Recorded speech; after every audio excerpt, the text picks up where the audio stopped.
Et le mouton qui arrive, c'est celui-ci. Une cover de King.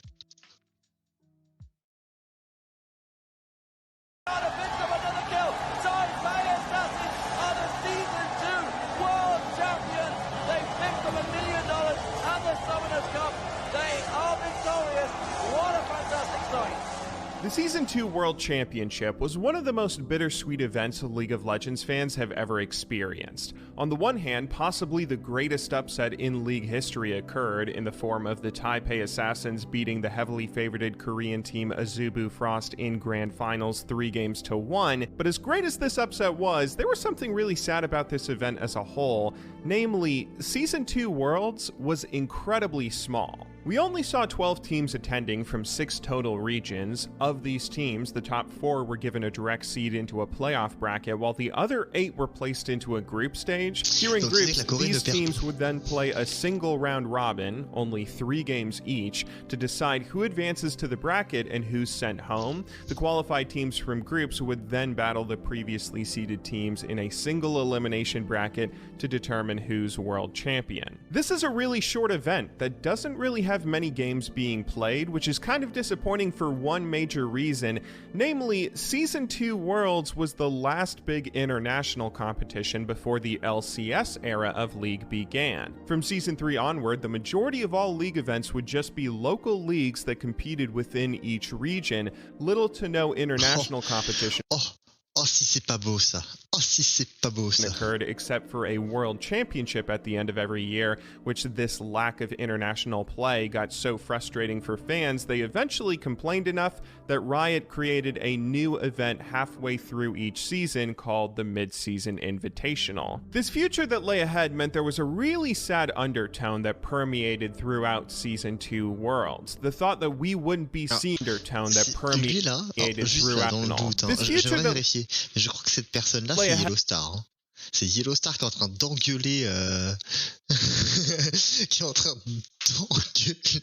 Carlos. It meant there was a really sad undertone that permeated throughout Season 2 Worlds. The thought that we wouldn't be seeing an event of this scale for another full calendar year, and that all we got to see of some of our favorite teams were maybe just 3 games before they were sent home, that was really depressing. Thankfully, the Season 2 World Championship wasn't actually the last international event to occur in 2012. There was one final competition that followed. It was another chance to compete for those who failed at Season 2 Worlds, an opportunity to cement legacies for those who succeeded, and the international debut of many up-and-coming rookies whose careers were just getting started. Today, we're talking about what many consider to be the best tournament LoL ever had, IPL 5. Dans la même équipe. Les choses, le monde.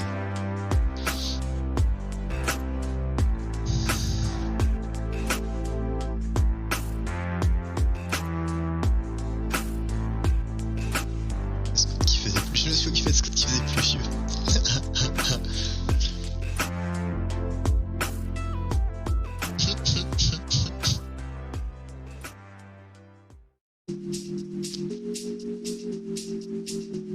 The IPL Series, or IGN Pro League, was a circuit of tournaments run by the gaming magazine IGN from 2011 to 2012. It was only halted after IGN was acquired by a larger conglomerate who allegedly cut the circuit, as rumor had it these tournaments were not all that close to being profitable events. The content IPL provided us while it was still around, though, was some of the best when it came to production quality, tournament structures, and entertainment with its international events. For the League of Legends side of things, though, no event was bigger or better than IPL 5. Hosted in the city of Las Vegas, IPL 5 saw 16 teams competing from even more regions than Season 2 Worlds. Not only did NA, EU, China, and Korea all have attendees, but Taiwan, Hong Kong, Thailand, and Singapore would all be sending representatives as well. What was particularly impressive about the size and scope of this event was while IPL ESL5 had more teams in attendance than Season 2 Worlds, it actually had less than half the runtime, only 4 days to squeeze in all of its matches and decide a winner. This short time frame pigeonholed the event's director, Nick Allen, into using a pretty creative and neat tournament structure that went as follows. Things would start off with a group stage that had 4 groups of 4 teams each. Groups would begin with teams playing a single best-of-1 match against a fellow team in their group, where once that was done, the winners of that first round would play a best-of-1 against each other, as would the losers. This would leave you with one team who was 2-0 and one who was 0-2, who would finish at the top and bottom of their group respectively. The teams with 1-1 records would then play a final tiebreaker to decide who finished in the top half of their group and who finished in the bottom half. Here's the kicker though, all those teams who finished in the top half of their groups would be seeded into a bracket stage as they would. Ça, en vrai, c'est un format qui est assez particulier, qui est hyper traître, parce que en fait, t'as pas le droit de perdre quelque part. Si tu perds, enfin, c'est vrai, c'est une phase de groupe avec littéralement un bracket loser à l'intérieur dans le format. C'est violent. Le format le c'est l'année prochaine, by the way. Ah ouais? Ok, je l'avais pas vu comme ça. Bah ça va Pipou. On est bien, on regarde l'IPL5, on se remémore l'histoire de League of Legends. At any normal event, but all the teams who finished in the bottom half would be seeded into a loser's bracket directly underneath that. The bracket stage would then go on as a normal double elimination bracket with teams playing best of 3s until the grand finals, which was a best of 5, with the teams coming from winners having a 1-game advantage. This whole setup was absolutely brilliant. Group stage was exciting, with tons of importance placed on each individual game, since there were only 2 or 3 games being played by each team in every group. The whole reason Season 2 Worlds didn't have many matches being played was because the event had this philosophy of limit the number of games, c'est un excellent arbre et c'est les meilleurs arbres, c'est juste qu'en Europe on connaît pas quoi. On a un problème avec la notion de loser bracket et de tournoi un peu long. Deciding upsets are more likely. Well, that's still going to be in place here. I mean, in this group stage, we're having best of 1s, and there's nothing more volatile than a best of 1. But even with this volatility, an upset didn't end a team's event and send them home. En Europe, les losers sont juste des gros losers. C'est violent quand même, mais c'est très très vrai.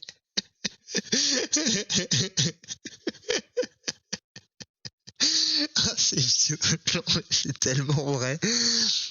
En Amérique, c'est des losers qui ont la possibilité de devenir les losers des losers. C'est vrai qu'en Amérique, ils ont une espèce de loser bracket du losing. C'est très chelou comme modèle. C'est vrai qu'il y a ça. Et pour le coup, en Europe, sur League en tout cas, qu'est-ce que j'ai fait de mon Epic Pen? J'ai fermé Epic Pen? Ah non, il est là. En Europe, sur League, on a en fait, on est en 100 loser bracket, et même au Worlds, hein, globalement, t'as les phases de groupe, et ensuite, c'est un arbre classique qui mène puff, tu vois, qui va mener à une confrontation ici, qui amènera en finale concrètement. C'est quasiment toujours comme ça. Et quand c'est pas comme ça, on a l'arbre à entrer à base de si t'es premier, t'arrives en finale. Enfin, en fait, si t'es genre le 6e et le 5e vont jouer là pour aller jouer le 4e, qui iront jouer le 3e, qui iront jouer le 2e et qui retrouveront le premier sur une finale dans l'idée. Donc c'est les 2 modèles qu'on a en Europe, et on a quasiment jamais le loser bracket sur League. Et genre tu regardes pas qui va win, mais qui sera le dernier des losers. Ça loser bracket toute l'année en L. Meilleur ADC en LFL, il a fini avant-dernier. C'est rude. Vous êtes méchants. Acting as most events would. Instead, they got a second chance to prove themselves in a loser's bracket, meaning we were always guaranteed to get tons of inter-regional competition from virtually every team here. Everything was set up to give us a great event with tons of clashing storylines and excitement. Si sur Overwatch vous avez des loser brackets, dis-toi que ton format de tournoi est meilleur que celui de League of Legends qui a 10 ans. Bien joué. À la vôtre.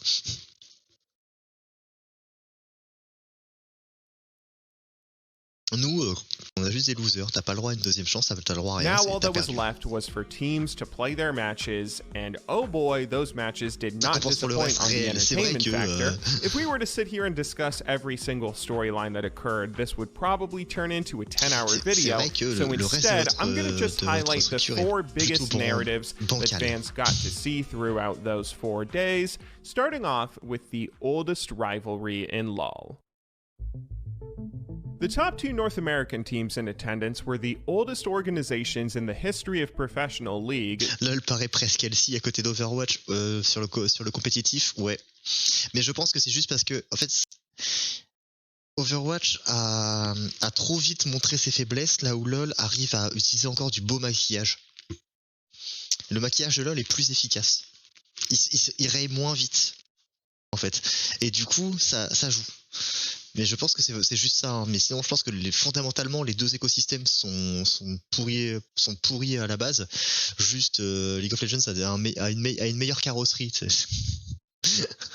Team Solo Mid, and Counter Logic Gaming. CLG had a pretty rocky run-up to this event, which started all the way back early on in Season 2. Throughout 2012, the org had been making every sacrifice they could to try and build the best team possible, hoping to do well at the Season 2 World Championship. Most notably, CLG went so far as to leave North America altogether and travel to Korea to play in the local Korean league twice. This was a big risk as it killed off a lot of their fan base who were no longer able to watch the team stream, produce content, or even see many of their games live, but they wanted to do everything they could to develop as players and put on a good performance at Season 2 Worlds. Unfortunately, things would not pan out the way they hoped. The team was seeded into the tougher of the 2 groups alongside tournament favorites Invictus Gaming and Azubu Frost. Ça c'est un sacré groupe déjà. C'est-à-dire que là, on a numéro 2 Worlds. Merci de l'écriture, voilà. Là, on a numéro 2 Worlds. Là, on a la meilleure équipe chinoise à ce moment-là, T. Là, on a une des meilleures équipes américaines de l'époque et une des meilleures équipes européennes de l'époque. Bon, l'époque, hein. And were only given 3 matches to play in their single round robin before either advancing or being eliminated. To make things more difficult, the team had also developed a few sneaky strategies that they thought could give them an edge, most notably a team-wide proxy and invade strategy, which was most effective on blue side. But sadly for CLG, they would be randomly drawn to red side for all 3 of their games. They put up a good fight in every match, but ended up going 1-2 in their group, and of course, that meant they were eliminated from the event fairly fast. This was a sad result, both for the fans of CLG and curious onlookers, whether you rooted for... Pour ceux qui ne maîtrisent pas l'anglais, si on voit qu'ils ne pas l'anglais, l'idée c'est que CLG avait travaillé une strat en blue side, mais comme ils ont été 3 fois red side, bah voilà. Them personally or not, people were interested in seeing their creative strategies as well as just how good some of their players were. From their older legendary veterans like Hotshot GG, Big Fat GG, and Chowster, to their relatively new up-and-coming AD carry superstar in Doublelift, people wanted to see more of how this team would perform against international competition, but with this Worlds format, we didn't get to see anything else, making the Season 2 Championship a very sad affair for CLG. Luckily, we would get to see more of them a month later in Vegas at IPL 5. Heading into the event, CLG made some pretty weird and drastic changes to their roster as they were in a transitional period with their team. Namely, they role-swapped their jungler Hotshot GG back to his native top lane, Chowster, their support, then went into the jungle, and the team brought in a new experimental Korean player in Loco Doko to duo with Doublelift bot lane. This squad had only played in a few small events together, and some of their rust as a team showed in group stage at IPL as they dropped a match against their sister team clg.eu, who'd make it out in first place. But when faced with their winner-take-all tiebreaker against Team Fear, they'd perform up to their usual standard as Doublelift shined brightly, beating his future lane partner Afromoo in a pretty clinical display. In the bracket stage that followed, CLG would play a total of 9 games. Comment ça, genre en S1, S2 ça me dit quelque chose cette histoire. Attends, c'était quoi? C'était quoi?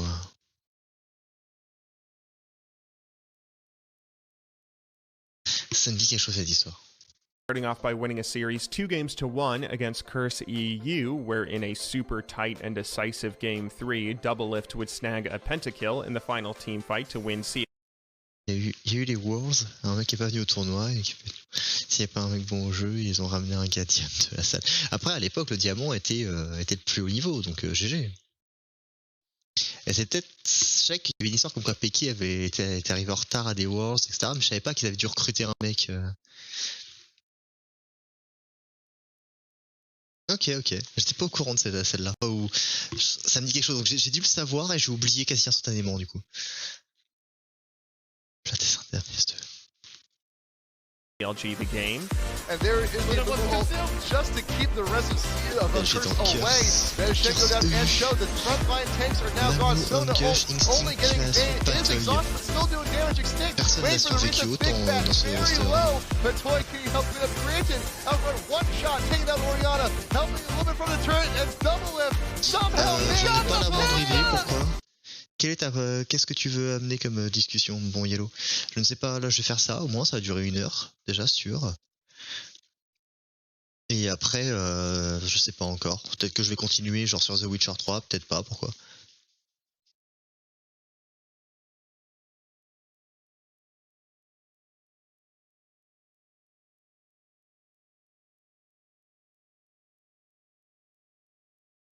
T'as 2-3 idées? Ah.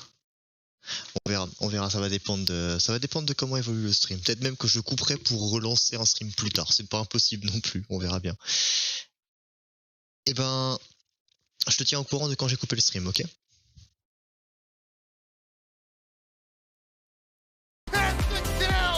This advanced them to the winners semifinals against Fnatic, where in Game 1, CLG destroyed the legendary EU squad, with Doublelift getting another penta. He's going down, double kill, triple kill, Soaz going to go down, there's the quadra kill, the only one left is Reckless, but the DFL isn't going to get the stun to get him in range, Big Fat a little bit too low, Reckless underneath the turret, can Doublelift get it underneath the fountain, he gets the pentakill. CLG would end up getting reverse swept by Fnatic to be knocked into losers, where they would then have to go up against one of the best teams in the world, Moscow 5. In spite of the tough competition, they would play phenomenally well, destroying M5 in Game 1, with once again Doublelift picking up his 3rd pentakill.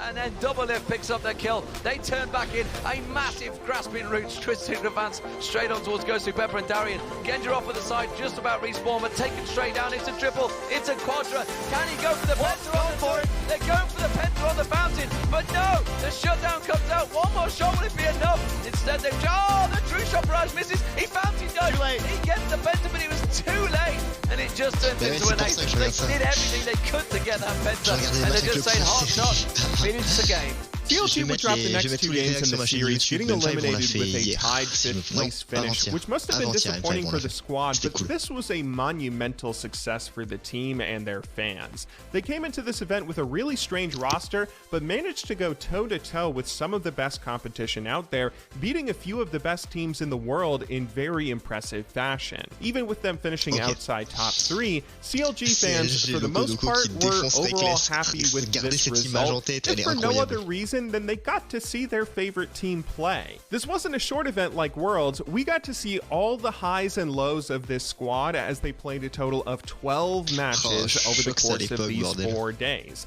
The glimpses of just how great their older veteran players were still shone through, in addition to some of the great talent that their young prodigy AD carry had that he was about to unleash on the world. To see them play so many competitive matches against so many great teams was just a joy regardless of the result. That's what was so great about IPL 5. There weren't many questions fans were left wondering when it came to the talent that each team had. We got to see enough games to judge all squads and see their best and worst moments. And while CLG was one of the more upbeat stories at this event, TSM was...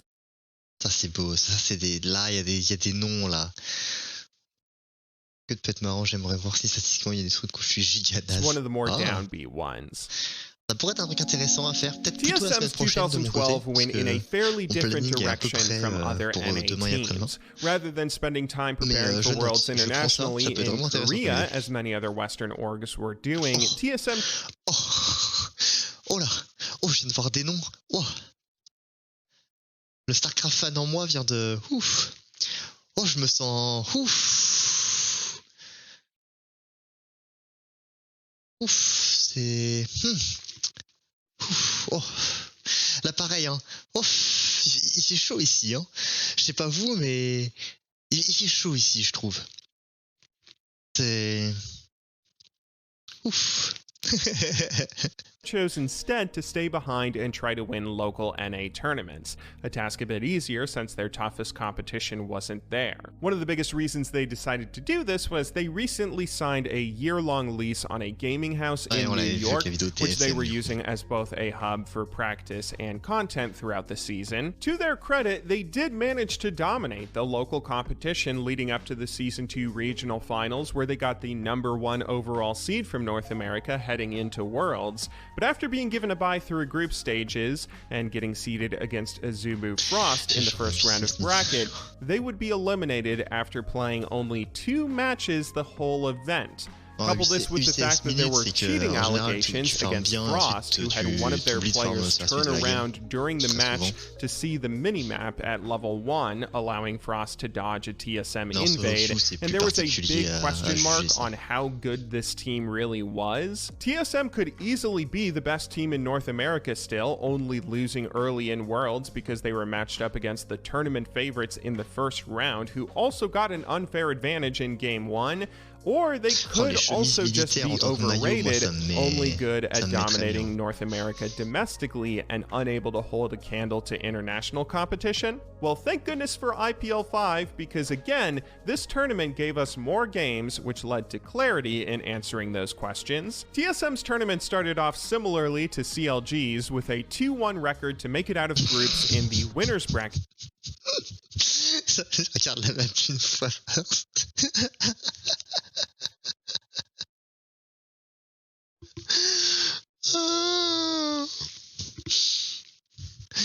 Ah, mais tu veux pas enlever que étonnamment le match TSM à Zubu Frost, il s'est passé des choses bizarres. Portion of the event. This included a near perfect game in their tiebreaker against the Singapore Sentinels that showed just how good TSM could play when everything went right for them.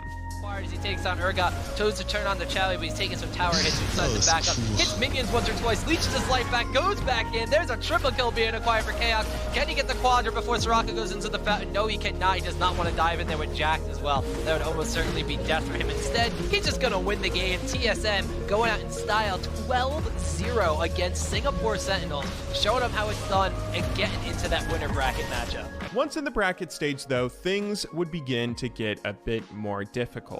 TSM started off in winners by getting swept 2-0 against clg.eu, which of course knocked them down into losers, where they would then be matched up against the Korean squad Azubu Blaze. They'd put up a good fight against Blaze in the first game, which they kept close for a little while, but eventually they would lose that first game along with the follow-up, eliminating them from the event. This resulted in TSM ending up with just a tied 9th, 12th place finish. This was obviously disappointing for TSM fans, who I'm sure wanted a better showing out of their team, but ultimately it might have been a blessing in disguise. Whereas Season 2 Worlds could have been written off as a bit of bad luck, IPL 5 showed TSM that they did have issues with their roster only being able to dominate locally and struggling on the international stage. That might not be a fun fact to face, but you can't fix a problem if you don't know that problem exists, and without this event, TSM might have not learned about this issue for a while. The LCS model of having virtually no international events beyond Worlds must hamper teams who get used to doing so well in local leagues. I mean, if a team crushes a region for a while and only has one bad experience in a short international tournament at the end of the year, they theoretically could just write that off as a bit of bad luck and not feel any urgency to improve. I mean, if they're winning their own region already, they must be good, right? Having IPL 5 showed TSM that they did indeed have an issue that needed to be fixed, which they began to address pretty shortly afterward. Early on in 2013, the team would pick up a young Wild Turtle who took over for Chaos at AD carry and was a pretty big success, but not nearly the level of success that their roster move at the end of the year had, where Reginald would step down with the team signing Bjergsen. Thankfully, it seems as though this event was the nice kick in the pants TSM needed to help the team improve so that from here on out, they would never get embarrassed on the international stage ever again. One of the biggest discussions that happens at the end of every competitive season of League is, should the World Championship format be changed? For the most part, we've stuck to that World's format. The World Championship format. Réponse. Oui. Yes. Da.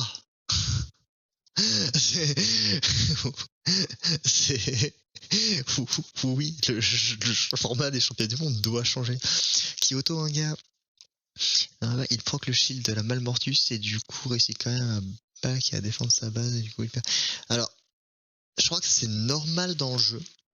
Le fait que si tu proc un shield, si t'as pas un shield, le shield ne décale pas le back. Par contre, avec les joueurs des ATC, c'est quand même étonnant que il proc une Malmortus, puisque c'est pas enfin c'est de l'AP quoi.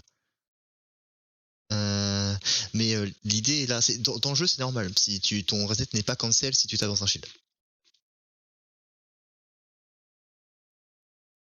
C'est un bug. Alors par contre, si c'est un bug qui est resté comme ça, ce qui est très probable connaissant Riot, c'est dommage. Mais moi, For the most part, we've stuck to that world's format from Season 2, where we just have a group stage that feeds into a single elimination bracket afterward. The reason we've kept this format for so long is likely because it's given us some great upsets over the years, as a single elimination bracket is meant to do. One of the biggest arguments against double elimination brackets is they take away the possibility of those exciting upsets. I mean, in single elim, theoretically, anyone can play better than normal in a series to take out a tournament favorite, but if you give that big favorite a safety net like a second bracket to play through, they can almost always still make it to grand finals off of their talent carrying them throughout the tournament alone. Well, IPL 5 showed us that's not always the case. In retrospect, the favorites to win IPL 5 heading into the event were almost certainly the Korean squad Azubu Blaze. This was a Korean team who beat virtually all the other top Korean squads in the qualifiers to make it here and had a star-studded roster that included Flame, Helios, Ambition, Captain Jack, and Lustboy. These were some of the best individual talents in Korea's scene during Season 2 and are still today regarded as legendary veterans, some of which are still playing professionally or working as a coach. This was also at the start of the era of Korean dominance, where for the next 5 years, Korea would be winning every single world championship repeatedly with no real competition from anywhere else. No other regions came close to a title. For a long time, we just saw Korean teams stomping through worlds with ease until they faced other Korean teams. Blaze themselves had already participated in this dominance before, as they had taken first place at an MLG Summer Arena and MLG 2012 Fall Championship while not dropping any matches except to another KR team named Najin Sword. In this half-decade, it seemed as though Koreans were the only ones who could beat Koreans in League of Legends, so for Blaze to be the only Korean squad at IPL 5, they would have to be favorites to win it all. Blaze was seeded into Group A at the start of this event, which proved to be one of the tougher of the groups. They'd have to face off against both Fnatic from Europe, Team WE from China, and an amateur North American squad named Team Dynamic that consisted of Future Pros, Zion Spartan, Nintendo Dex, Don't Mash Me, and the #1 ranked League of Legends player from the game's beta, Takashi X. Blaze's first match was against that Dynamic roster, who put up a pretty good fight for being an amateur squad, keeping the match close for a while. Eventually, though, Blaze got into their traditional Korean form and were able to close out the match with relative ease and finished with an impressive gold lead. They were looking strong and had plenty of momentum headed into their next game against Team WE, but then something unexpected happened. All the skills, but there we go. Kamei's actually going in as well. There's the absolute zero being popped from Nunu. Double kill being picked up by Diana. She jumped in as soon as Rengar did. Vayne on the back of this gonna take up a kill from Kogball. Meanwhile, Rengar's gonna melt that Ambition's Rise and Flame, the only one left, and he is snuffed out by Wei Zhao. That is a complete ace from World Elite. 5 for none against Azubu Blaze, and they surrender! Blaze forfeits, and World Elite Oh, can et sur advance Ender from aussi, the bon, group on en voit quelques jours. 2-0. Mais This sur was a tes pretty lancers big d'écran shock to see victoire. China Bon Dieu. top Korea, considering the dominance we would see in the rival regions for years to come. This sent Blaze into a tie-breaking series against Fnatic, the other 1-1 team in their group. At the end of the day, Fnatic probably didn't stand much of a chance here. I mean, Blaze choking in a single best of one was one thing, but losing 2 games back-to-back, there was no way that could happen in a million years. The toss around a bandage off onto a cyanide, but the top lane, we're seeing a very close engagement here. Records has to use his cleanse straight away, and Racing taking down very low. Flash from Captain Jack finishes off the job. Can he get the passive? The passive comes out, and a great turnaround kill from Records there. The passive landed very well from N-Rated there. Well, I believe in that whole exchange, and honestly, they only lost the jungler, and that's going to be Captain Jack getting caught out there. PK comes straight in, diving across. Soaz gets the kill. Absolutely dominating here. Bouncing diving from PK, diving straight in. There's the rupture, catching the rest of the team. They are dropping like flies. Double kill for Records. Captain Jack forced to go back onto his Nexus fountain, but it doesn't matter. It's all over, and Azubu Blaze are defeated by Fnatic here at IPL 5. Fnatic didn't just beat Azubu Blaze, they dismantled them. Because of the tournament's format, of course, Blaze was not out of this event, although they would be seeded into the losers bracket, falling behind Fnatic and WE, who would make it out of groups.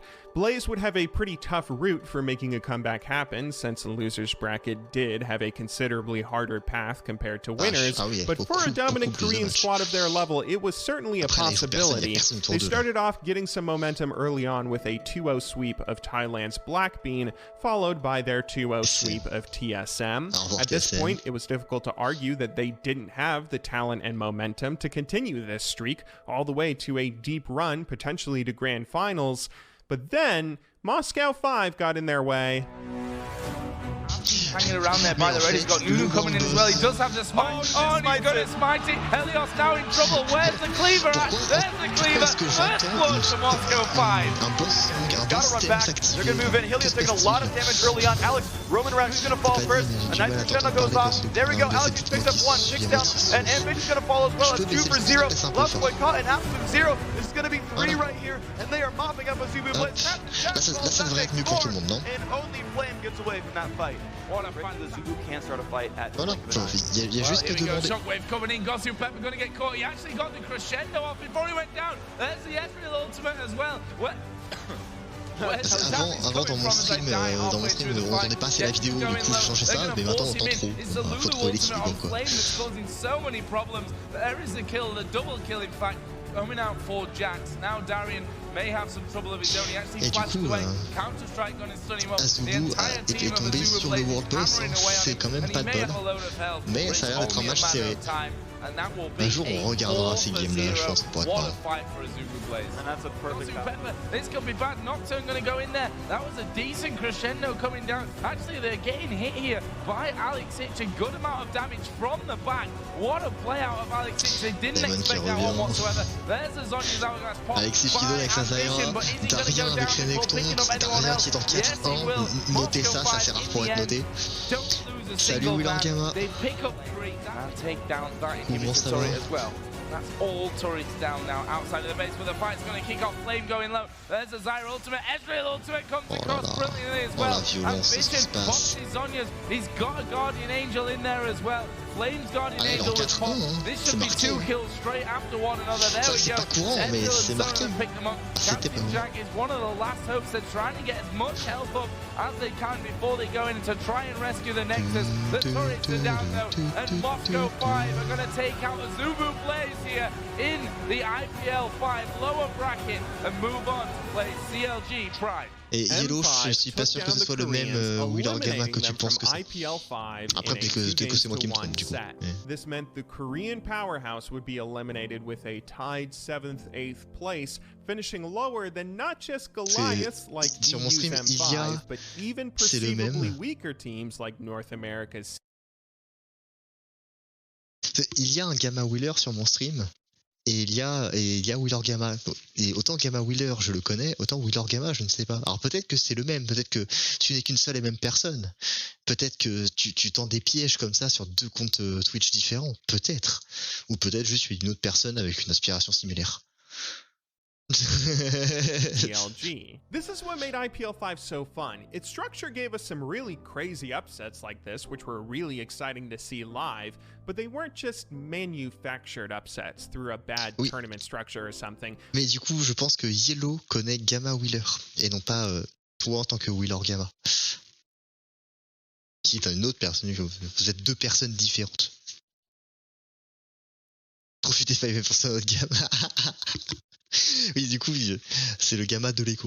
Voilà, c'est un peu ça comme ça. On va essayer de. I mean, these losses were all completely legitimate. Blaze were only eliminated after losing against 3 separate teams who all genuinely play better than them. This is one of the coolest kinds of upsets you can see in sports. One that's completely unexpected, coming out of nowhere, but one that's entirely deserved. Now, with Blaze eliminated, this tournament was wide open for anyone to win. There were tons of talented squads fighting to make top 3 from multiple different regions, but nobody had more to prove than our next story, the pride of Taiwan. TPA were the defending world champions from the LMS who earned their title in impressive fashion. On their championship run, although they got a bye out of groups, they would have to beat 3 of the undisputed best teams at Season 2 Worlds in best of 3s and an eventual best of 5. It's worth mentioning they won these games in crushing fashion too. Les vendeurs de sucre, c'est une légende. Vendeur de café, je connais pas. Cela dit, mais vendeur de sucre, c'est une légende. As to how much they deserved it. Une légende des streams. Even then, some people questioned how talented this team really was. Manque que de l'eau chaude et on est bien avec ces deux-là. Good, no doubt, but they never really played in any international event prior to Worlds. In those early days of League, where we had a new international tournament every month or two, League fans didn't automatically assume that a team who came first in one tournament was automatically the best in the world. I mean, you could definitely argue that maybe TPA had a good run, maybe it was just a favorable patch, maybe there was something to their success at Season 2 Worlds that they wouldn't be able to replicate if they ever had to compete internationally again. Well, when TPA got qualification to IPL 5, they had an opportunity to put those arguments to rest. Things started off strongly for them in groups, as TPA was able to beat Thailand's Blackbean as well as Moscow 5 to make it out in first place. Blackbean was considered one of the weaker teams from Southeast Asia, but M5 was as dominant and impressive as it gets. I mean, they'd knock out Azubu Blaze, as we just mentioned, and M5 themselves were one of the favorites to win Worlds that TPA had to upset to win their Season 2 championship. This was about as impressive of a start as TPA could have, but right when everything was going so well for them, they would falter in their first round of bracket, getting swept by Fnatic 2 games to 0. Fnatic is it going to be enough? Twitch gets around there. Ludo ultimate comes down, and rating does go down. They do manage to get one, but is it enough? Toys getting dropped. Reckless in there. Reckless picks up a double kill. Manages to go for BB. BB going to get dropped. That's a triple kill. Going towards Mistake. Can he be the quadrant kill? No, he can't. So as gets it. It doesn't matter. It's an ace. Fnatic are piling through the middle. Are they going to take down the Tu me fatigues, les IPL 5, yes they do. The Nexus turrets are gonna burn. Fnatic have 2-0'd Taipei Assassins. Unbelievable. What a result. If this was a single elimination event, that would be the end of their story, as TPA would look pretty unimpressive. Losing in the first round of playoffs isn't really what you expect of this Season 2 World Champions, and I'm pretty sure plenty of people would be calling their title fraudulent if that happened. But thankfully, this was a double elimination tournament. TPA had a second chance to prove themselves, and boy, did they make the most of that. Honestly, when Darius came back in the lane, they were within 6 minutes of each other. Both the floor to mistake first. That's going to do so much damage. Trying to pick it up, Silverbolt's going to land. Oh, he flashes out of it. And the referee is so low. One goes down. LY4 left alone. Can he find mistake? He wants some. He's fine. Oh, he misses the seed that would have been the kill with the Vine Lasher. Oh, he was right around the wall. He wasn't actually able to get it, but Bebe has the movement speed advantage. He gets the vision off the seed. There's the kill. They need to grab this in Nexus and then end this. So that's going to be 2-0 for TPA over SGS in a really impressive series, and they move on through this losers bracket. Can't they leave the safety of their towers at all? Ça se fait pour les champions du monde en titre, normalement, faut pas déconner. Il y a Voyboy, c'est juste Ninja X, ça va. Sniping him down. Holy crap. Enough Stanley trying to give chase of Spiders blocking away, but does finally catch up. There are the flashes. Vayne trying to do the best you can, cop over on the side, but Bebe with the pinch. You shall not leave, you shall not pass. The Sheriff is in town. That is an ace. TPA, 5 for 1. That is going to be game. The Hemo play coming out from Frog, and that's the initiation there. Curse of the Side Mummy on toys. They get him down, that could be good, but he's flashing forward. Lulu Ultimate actually went down on their mistakes very low. Frog, and then he's in trouble, pulls through the card. Les équipes qui ont des teams qui ressemblent à peu près à des teams cohérentes maintenant, ce sont les équipes qui gagnent à l'époque. C'est tellement raté, mais je trouve ça assez marrant. Depuis 3 jours, on voit ça là. Très souvent, c'est ce qui se passe.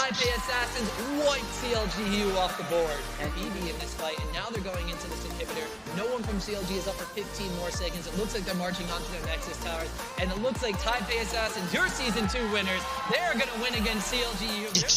TPA would win their next 4 series, 8 of their following 9 games to make an incredible losers bracket run, only finally being eliminated once they rematched Fnatic in the losers finals. Even though they did get swept in this EU rematch, they secured a top 3 overall finish, which was about as impressive of a losers bracket run as we had ever seen. On this route, TPA had to beat the Singapore Sentinels, Curse NA, clg.eu, and Moscow 5 again, all teams who ranged from being great regional powerhouses to world title contending favorites. Any of those prior arguments you can make about how, oh, TPA just got lucky against M5, or, oh, if they had to face off against clg.eu, then they'd get stomped. I mean, that could all be put to rest. In clinical form, the Taipei Assassins cemented their legacy as a top world-class team who was just as talented as any other squad on the world stage. À cette époque-là, quand il y avait des tournois un peu récurrents, shortly after this event would start bon, là c'est le tournoi,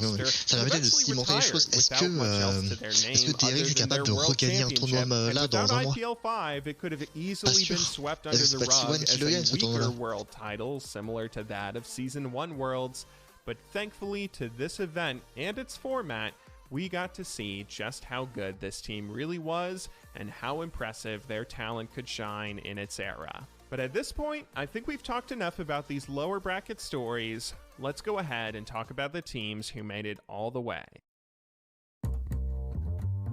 Europe and China have had a pretty interesting rivalry in League's modern competitive history, as both regions today play some of the most fast-paced and fun League there is to offer. They regularly find themselves facing off against each other in the later stages of recent world events, and although China has been getting the better of Europe as of late, this rivalry can actually be traced all the way back to Season 2 Worlds when EU first got the upper hand on China. At that Season 2 championship, the number 1 and number 2 Chinese squads faced off against the perceived number 1 and number 2 European teams in the quarterfinals of the bracket. There, Moscow 5, the dominant Russian org, would sweep Invictus Gaming pretty easily 2-0, but China's number 1 seed, Team WE, would have a somehow even more agonizing experience. If you're newer to League of Legends, you may not know, this roster Team WE had was one of the best we've ever seen assembled in the history of the game. Xiaomei top lane, Clear Love in the jungle, and FZZF at support were all fantastic players who were some of the best at their position, just world-class talents who could go toe-to-toe against anyone and helped establish WE themselves as one of the best teams in China throughout Seasons 1 and 2. But the big stars of this team everyone remembers was their mid laner Messiah and their AD carry Wei Zhao. Messiah today is probably most remembered for being one of the best Twisted Fate players of all time, so much so that he never lost a competitive game with TF for the first 2 years of his career. The only player you could argue was maybe better than him on this roster was Wei Zhao, who would go down as one of the best AD carries in the history of League even today. The whole Chinese meta of teams focusing their play around an incredible playmaking marksman traces its lineage back to him, one of the best to ever do it. After dominating China's local events throughout 2012, WE with all their talent were one of the overall favorites to win that Season 2 championship. Being China's number 1 seed, they were given a bye directly into the quarterfinals, where they'd have to face off against clg.eu in what turned out to be one of the weirdest best of 3s League has ever had. It started off as a fairly normal series, with WE winning Game 1 in convincing fashion. They took that momentum into Game 2, establishing another early lead, giving themselves a great opportunity to just win here and advance to the next stage of bracket, but after about a dozen minutes of play or so, the internet crashed at the venue. This was a pretty interesting problem that Riot and the teams would have to solve. After a long discussion, they eventually agreed to remake the game, but with new picks and bans. At first, things continued as they had in the first Game 2, with Team WE getting a huge lead early on in the match, but clg.eu would eventually stall things out long enough that they would come back and tie the series 1-1. This sent the teams into a winner-take-all tie-breaking Game 3. Throughout that third match, both teams played really passively, as neither one of them wanted to make a mistake that would cost their squad a shot at winning Worlds. After going through this whole ordeal of playing this extended best-of-3, this wasn't particularly fun for fans to watch, though, and actually got so bad from a spectator's point of view that fans at the venue started just cheering for ward kills. You can see it. We know you can see it. In fact, they've got 2 oracles now. Wicked and Crepo. They do get the ward. People are cheering ward kills now. It's starting to stretch out that much. Anything that happens, man, because this game has been so much poking over and over. I think COG is actually waiting for the next bear. And another ward kill. The crowd goes wild. And now they're in to hit the tower, getting a bit of damage. After just under an hour of play, the match looked like it was finally coming to a head. clg.eu took a Baron and had what seemed like a slight edge on WE, so they started pushing down mid lane to try and end the game, and they began what would almost certainly be a decisive fight that would win the game for one of the two teams. On y est enfin. clg.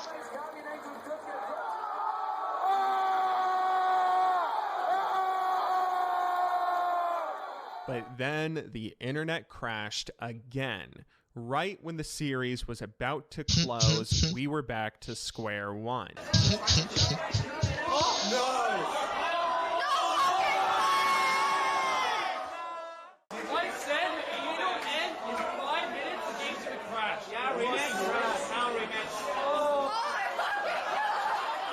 This would be followed up by another remake, this time with the same picks and bans, but this would just turn into another unfinished game as the internet would crash for a third time 25 minutes in to this second Game 3. Upon trying to get the internet back online at the venue, players soon started having some PC difficulties and other issues that further delayed Game 3 for so long that clg.eu and WE players were stuck on stage for nearly 8 hours. After a very long while, the event staff finally decided that the series would just go unfinished for now. Instead, they would play a final game to decide a winner during the next stage of the event.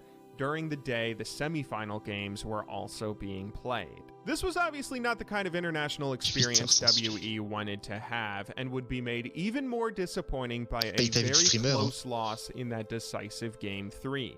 For all their accomplishments in China and all the prior international events they attended, this team, who was stacked with some of the best Season 2 players in the world, would get little to no recognition for it here at the World Championship, as they finished the tournament with only 3 matches played, or at least 3 matches completed, and a close 2-1 series loss.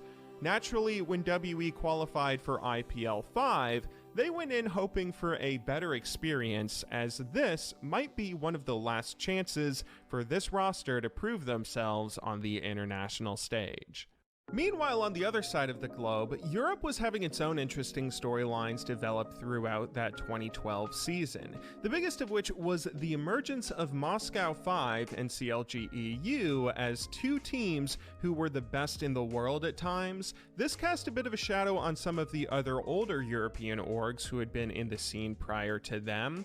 One of those older organizations that people began sleeping on was none other than Fnatic, who were previously known as the best team in Europe. Fnatic were the team who were technically defending world champions as they won the first small Season 1 championship, but sadly would not be at Season 2 Worlds to defend their title as they lost the European qualifiers to clg.eu, M5, and SK Gaming. They had been on a bit of a downslide prior to this, but I'm sure missing out on Worlds was the greatest disappointment they had seen up until that point. It seemed to be such a big frustration that, in fact, the organization would make a really tough decision letting go their legendary AD carry veteran Lamia Zealot, who helped them win that Season 1 championship. Instead, the team seemed to look more towards the future as they signed a 16-year-old Wunderkind to replace him, who went by the name Reckless. Although Reckless was still so young he legally wouldn't be allowed to compete in the upcoming EULCS for a full year, Fnatic still took the risk of signing him in the hopes that the young prodigy could gain experience at a few tournaments like IPL and develop his talent for the organization in what they hoped would be a long and fruitful career. Surprisingly enough, Fnatic weren't even supposed to be at IPL 5 as they again came up short in the qualifiers for the event. Qualifying for IPL in Europe consisted of playing through 4 separate brackets where the champion in each would earn a spot at the event. Fnatic made it to the grand finals of 2 of those brackets but would lose in the finals of both of them, missing out on a trip to Vegas. Luckily for them, one of the teams who qualified, named Team Elo Blade, later sponsored as Team Alternate, wasn't able to afford the trip to Vegas and had to drop out. This meant the runner-up of that qualifier would be given the right to attend instead, which just so happened to be Fnatic. As we mentioned before, Fnatic and Team WE were seated into the same group, Group A, where they both got those big upset victories against Azubu Blaze. This led to each of the 2 teams qualifying for the winners bracket, which just so happened. On aurait pu avoir potentiellement Eclipse à l'IPL5. Happened to be Fnatic. As we mentioned before, Fnatic and Team WE were seated into the same Group A, where they both got those big upset victories against Azubu Blaze. This led to each of the 2 teams qualifying for the winners bracket and suddenly had a great opportunity to make a deep run. Well, I've already spoiled how Fnatic's tournament went. They got their 2-0 sweep of TPA, followed by a 2-1 victory against CLG, which advanced them to the winners finals with a guaranteed top 3 finish, which was a pretty impressive series of wins for a team who technically didn't even qualify for this event. They played incredibly well though, as Reckless was looking like a fantastic talent for someone so young, developing quickly on the world stage alongside Fnatic's older veterans like Expeke. Maybe the only team who performed more impressively up until this point was Team WE on the other side of the bracket. WE had their own crazy path they'd have to take to advance, starting off by having to play against Moscow 5, who eliminated their Chinese rival at Season 2 Worlds. Well, for as impressive as everyone believed M5 to be, WE would destroy them pretty handedly in a 2-0 series sweep. This then put them in the winners semifinals, where they would get a rematch against clg.eu, the team who they lost to agonizingly at Worlds.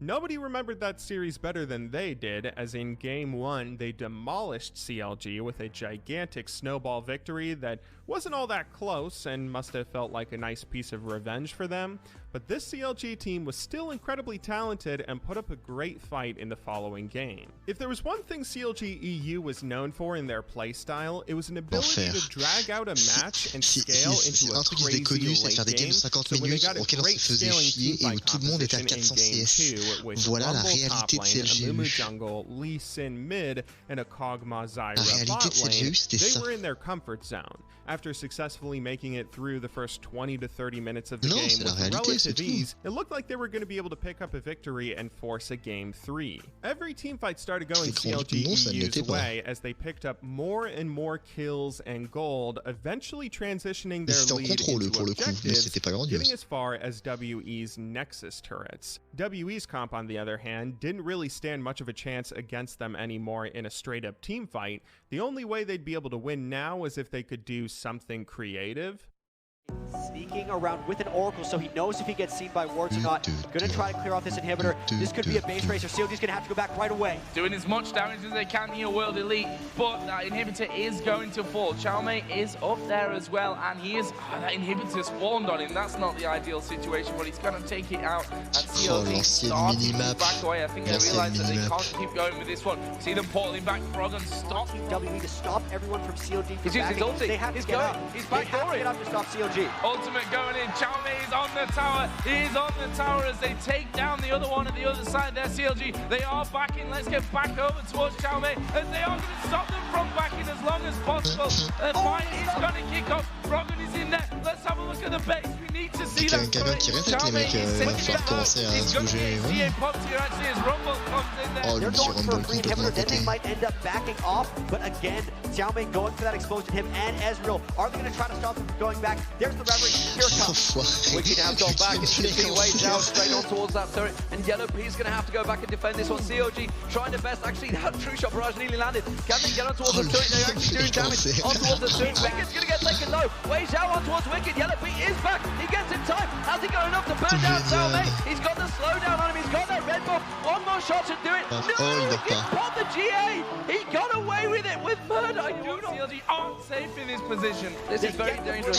57 minutes de jeu, t'es comment là? T'es bien? T'es bien? On est bien He's going to get the rupture and the silence isn't enough. He manages to get the feast down on him, and that's going to be Snoopy in all sorts of trouble. Yellow Piece desperate trying to run it. Wei Xiao turns on towards Wicked. Wicked has to use the flash. He's trying to lead them away from Yellow Pete. They realize he has to defend it, but GA's on clg.eu as well. There's going to be a big fight coming up very shortly. You can hear the screams from the players going through. They're going for this final inhibitor. 68 minutes de game, t'es comment là? Est-ce que t'es pas encore mieux là? 68 minutes de game. World Elite trying to come away. The Shire under pressure. His GA is going to get popped. As is the one off Froggen. Crepo was in there. Xiaomei has managed to take down Yellow Peach GA, but there are 7 on the map right now. That's a lot of dying and coming back to life. Ce que je veux dire, c'est qu'avant il y avait plus de dégâts que maintenant, mais il y avait aussi plus de tank. Le jeu était équilibré par le dessus. Snoopy now the one under pressure. He will go down. Wicked is the last man left alive. His Guardian Angel gets popped, and this is it, Demon. Yeah, they're going to take it through. That's the kill. You can see them. Team WE after such a hard-fought match. 69-minute game, ladies and gentlemen. Give both teams a round of applause because that was a fantastic game. CLG versus Team WE. Tu te fais éliminer après 8 heures de BO sans crier sur une How the hell do you follow that 1 hour, 9-minute game? 200k gold plus across both teams. Absolute insanity. To date, this is still considered by some J'ai connu des to be colloques qui ont duré the moins most longtemps. entertaining and close, exciting match in League of Legends history. There's a VOD of it up on IGN's main YouTube channel right now with nearly 4 million views, simply titled The Best LoL Match Ever Played. This victory sent WE into the winners finals, where they would now have to face off against Fnatic from groups in another close EU versus China series. In game 1, Fnatic started off taking a victory with their impressive youngster dragging his team to a win with some insane Ezreal play, which WE then responded by reverse sweeping them the next 2 games as Messiah carried his team with a pretty insane Evelyn mid. As we mentioned before, this sent Fnatic to the losers finals, where they managed to beat TPA to get a rematch in grand finals, and once again had a great performance from all of their team in game 1. Down, they realize they can't really fight this one, but they're going to lose another inhibitor if they don't engage, and that is going to mean 2. It is so as it goes in, he kicks out Wei Xiao. Wei Xiao, Valkyrie's out, they can see the ghost of the South bombing down. Wei Xiao yet to go down. Déjà récupéré ce soir, ça n'avait pas encore yellow à ce moment-là, c'est ça qui est marrant. The charm comes up, Piqué gets in there, it's Cyanide that picks up the kill, triple kill for Piqué as well, and Salme the last man standing. Fnatic diving in towards the Nexus turrets. This is going to be game. This is going to level things off. It's going to be 1-1, all square. We have 4 matches left. Who will take the championship at IPL 5? But in games 2 and 3, WE really let their talent shine and were able to pick up the victory, winning IPL 5, their biggest international victory the organization would maybe ever see. But it wasn't really enough. They do take down Messiah, but everybody else is in trouble. Salme completely tanking Reckless down and Rated in trouble. They're all caught out by the tower. Piqué having to use his ultimate to try and avoid the damage. It's a triple kill for Wei Xiao though. He is stomping through them. Piqué goes down. It's an ultimate ace there. And Team WE just turning on the pressure, turning on towards the Nexus turret. Ah, là, c'est un fantôme dancer. Much like the tournament, they just crushed the final game. It's only fitting. They lost a few for Fnatic, but that was brilliant execution for Team WE. Let's hear it, ladies and gentlemen. Team World Elite, the winners of the IGF Pro League 5 here in Las Vegas. Fantastic performance. As disappointing as it was for Western fans to see Fnatic fall, in retrospect, this was a hugely important victory for Team WE. Even though they'd go on to be one of the most legendary organizations in League history, they would never really win another major international event, even to this day.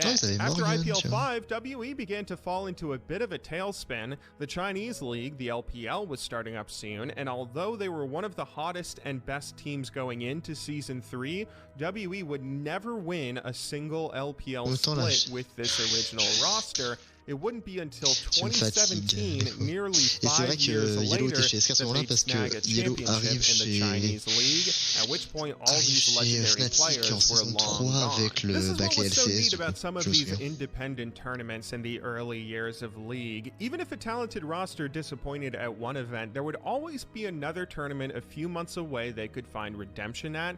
And of all those redemption stories throughout Seasons 1 and 2, I don't think any one of them had to be greater than this one for World Elite. To go from being the butt end of a joke, getting stranded on stage for 8 hours, only to get eliminated from Season 2 Worlds after completing just 3 games, to go from that to winning a major international championship, I mean, that had to have felt pretty sweet for them. Thank goodness that IPL 5 happened, because without it, this great roster might have never gotten the recognition they truly deserved. I really cannot overemphasize how little I've touched on when it comes to the storylines and experiences we got to see at IPL 5. It was really a special event for so many reasons, but let me try and maybe put it in better perspective with the following example. One of the coolest teams from Seasons 1 and 2 was a squad called the Singapore Sentinels, who competed in the region of Southeast Asia.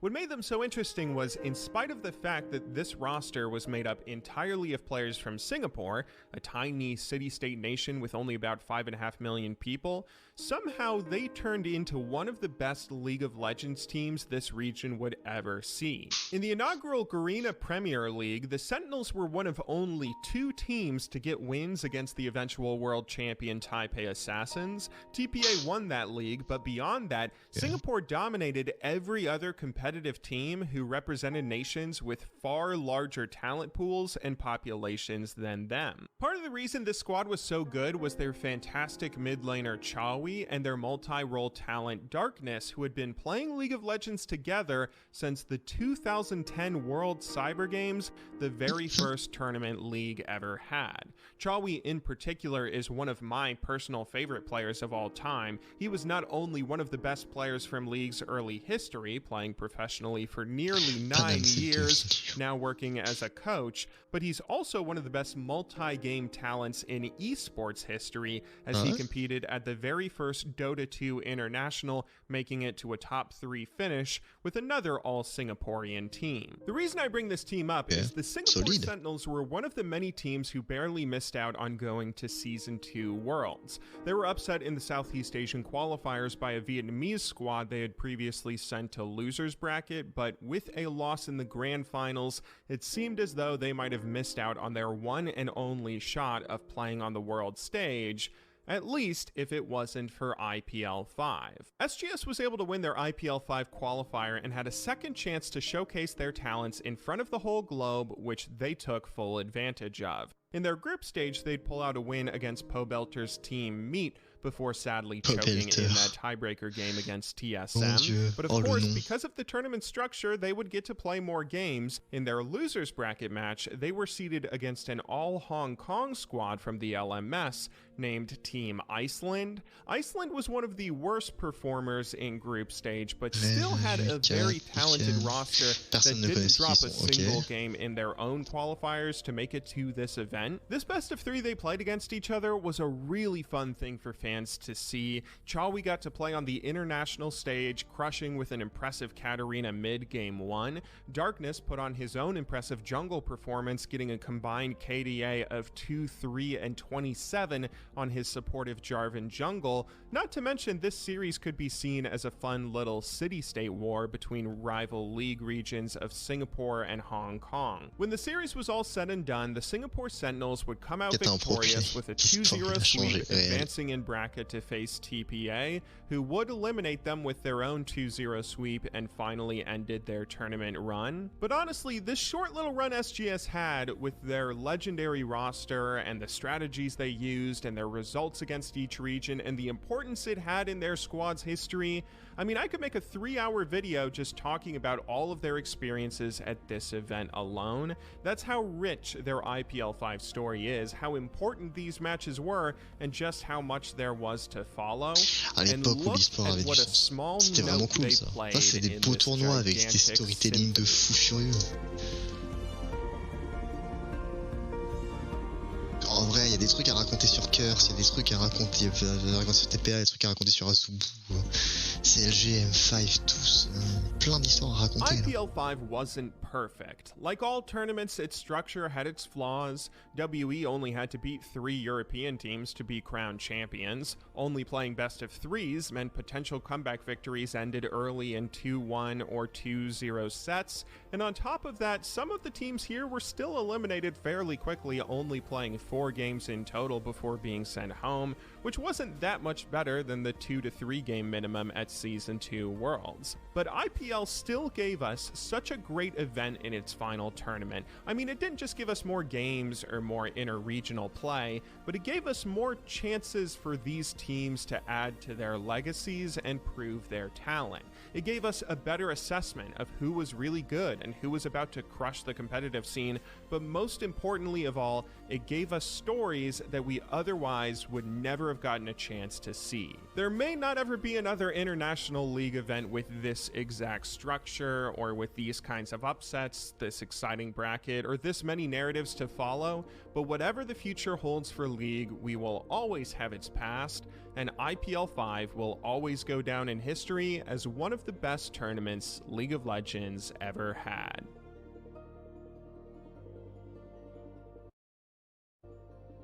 Okay. Thank you so much for watching this documentary. I hope you enjoyed it. Shout out to my patrons for making videos like these possible. Et ouais, allez voir ce que fait le bon JB99. C'est un artiste.